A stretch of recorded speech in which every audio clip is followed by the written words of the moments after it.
ከቀርባለሁ የቀይ ባህር አፋር ህዝብ በኤርትራ መንግስት የዘር ማጥፋትና የመብት ጥሰት እየተፈጸመበት ነው ሲል የቀይ ባህር ዲሞክራሲያዊ ድርጅት ገለጸ። ድርጅቱ ትላንት ለጋዜጠኞች በሰጠው መግለጫ የኤርትራ መንግስት የመጨረሻ ግቡ የቀይ ባህር አፋሮችን ከቀይ ባህር ዳርቻ ማፈናቀል መሆኑን ገልጿል።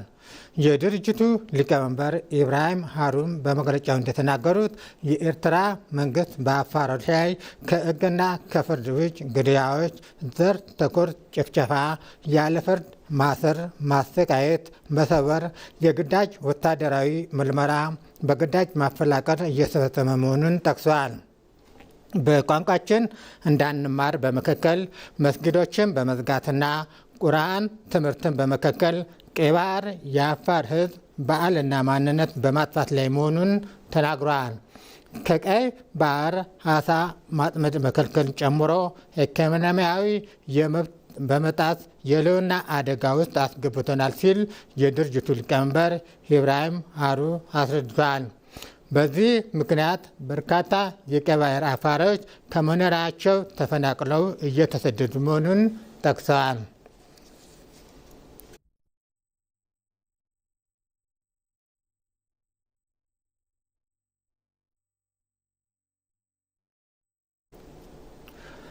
የኢትዮጵያ አደጋ ስጋት አመራር ኮሚሽን በትግራይ ክልል ሰሜን ምዕራብ ዞን አስገደ ወረዳ ጣት ጊዜያዊ መጠለያ ጣቢያ የሚገኙ ተፈናቃዮችን ሰብአዊ ድጋፍ አቅርቦት በተመለከተ መግለጫ ሰጥቷል።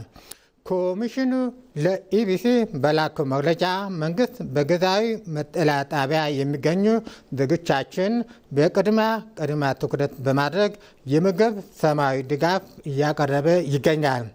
ሆኖም በተለያዩ ማህበራዊ ሚዲያ የሚሰራጩ ዘገባ በጣት ጊዜያዊ መጠለያ ጣቢያ የሚገኙ ዜጎቻችን ሰብአዊ ድጋፍ እንዳልደረሳቸው የሚገልጽ የተሳሳተና የመጠለያ ጣቢያው አጠቃላይ ሁኔታ እንደማይገልጽ ኮሚሽኑ አስታውቋል።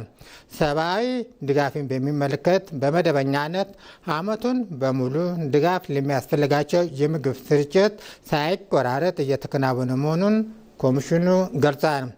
በጣት ጊዜያዊ መጠለያ ጣቢያ የሚገኙ ዜጎቻችን ዓመቱን ሙሉ ተመሳሳይ ድጋፍ ሲደረጋላቸው የነበረ ሲሆን ከመስከረም 2018 እስከ ታህሳስ 2018 ድረስ የተሟላና ያልተቆራረጠ የምግብ ሰብአዊ ድጋፍ እየተደረጋላቸው መሆኑ መረጃዎች ያሳያሉ ብሏል ኮሚሽኑ።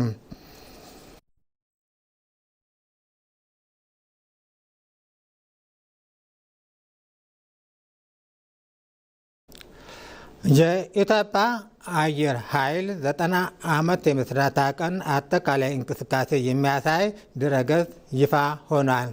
የኢትዮጵያ አየር ኃይል 90 ዓመት የምስረታ ቀን የዝግጅት በዌብሳይት አማካኝነት አጠቃላይ መረጃ ማግኘት እንደሚቻል ተቋሙም አስታውቋል።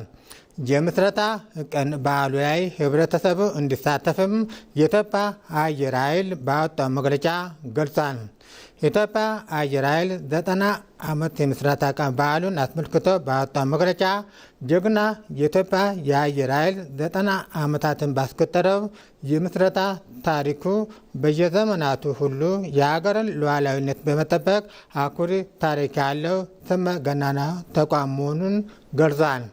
የአየር ኃይላችን የኢትዮጵያ አየር ክልልን በጀግነት ከመጠበቅ ባሻገር በዓለም አቀፍ የሰላም ማስከበር ተልዕኮ በመሰማራት የኢትዮጵያን ሰንደቅ ዓላማ ከፍ አድርጎ አውለብልቧል ሲል የኢፌዴሪ አየር ኃይል በመግለጫው አስታውቋል።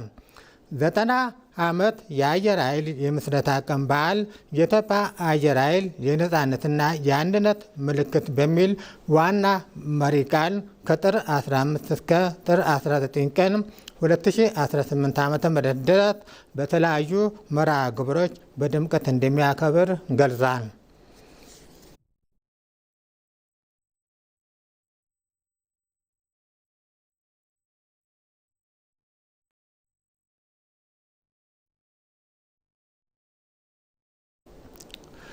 የኢትዮጵያ አጠቃላይ የፋይናንስ ዘርፍ ጤናማ፣ ትርፋማና የተረጋጋ ነው ሲሉ የብሔራዊ ባንክ ገዢ ዶክተር ኢዮብ ተካልኝ ገለጹ። ብሔራዊ ባንክ የፋይናንስ ዘርፍ ጤናማነት የሚለካበት 4 ነጥቦች መኖራቸውን ያነሱት የብሔራዊ ባንክ ገዢ ኢዮብ ተካልኝ ባንኮች ያላቸው ካፒታል፣ የተበላሸ ብድር፣ ትርፋማነታቸውን እንዲሁም በቂ የገንዘብ ክምችታቸውን በማየት ልኬት ይደረጋል ብለዋል። የፋይናንስ ዘርፍ ብሔራዊ ባንክ ካስቀመጠው አነስተኛ ምጣኔ በላይ እያስመዘገበ ነው ያሉት የብሔራዊ ባንክ ዋና ገዥ ዘርፉ ውጤታማ ሂደት ላይ መሆኑን ገልጸዋል። በባንኮች ያለው የካፒታል ክምችት 8 በመቶ እንዲሆን ብሔራዊ ባንክ የሚጠብቅ ሲሆን ሆኖም ግን የካፒታል ክምችታቸው ከ18 በመቶ ላይ መድረሱን ተናግረዋል። ብሔራዊ ባንክ ባወጣው መመሪያ ባንኮች 15 በመቶ የጥሬ ገንዘብ ክምችት እንዲኖራቸው ቢደነግግም በአሁን ጊዜ ባንኮች ያለው የጥሬ ገንዘብ ክምችት ከ31 በመቶ በላይ መሆኑን አስረድተዋል።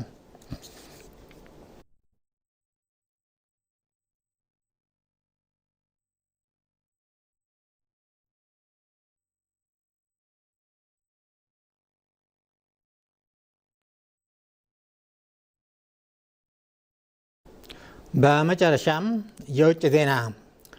ታይዋን በታይቱንግ አቅራቢያ ርዕደ መሬት ተመታች። የአሜሪካ ጂኦሎጂካል ሰርቬይ የመሬት መንቀጥቀጡ ከሰሜን እስከ ታይፔ ድረስ ያሉ ሕንፃዎች ያንቀጠቀጠ ሲሆን እስካሁን ስለደረሰው ጉዳት የተዘገበ ነገር አለመኖሩ የአገሪቱ ባለሥልጣናት ገልጸዋል። የአሜሪካ ጂኦሎጂካል ሰርቬይ ታይዋን የምትገኝበት ቦታ በዓለም ላይ በተደጋጋሚ የመሬት መንቀጥቀጥ የሚያጠቃ ቀጠና ነው ሲል አስቀምጧል። በደቡብ ምስራቃዊ ታይዋንን የመታው ይህ ርዕደ መሬት በታይቱንግ ግዛት በ10 ኪሎ ሜትር ጥልቀት ላይ የደረሰ መሆኑን ጂኦሎጂካል ሰርቬይ ገልጿል።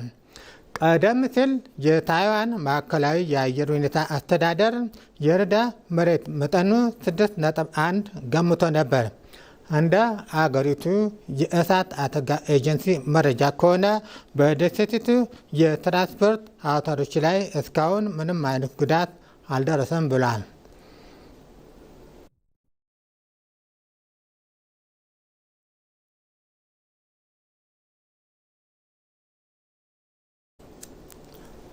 ዜና አበቃ።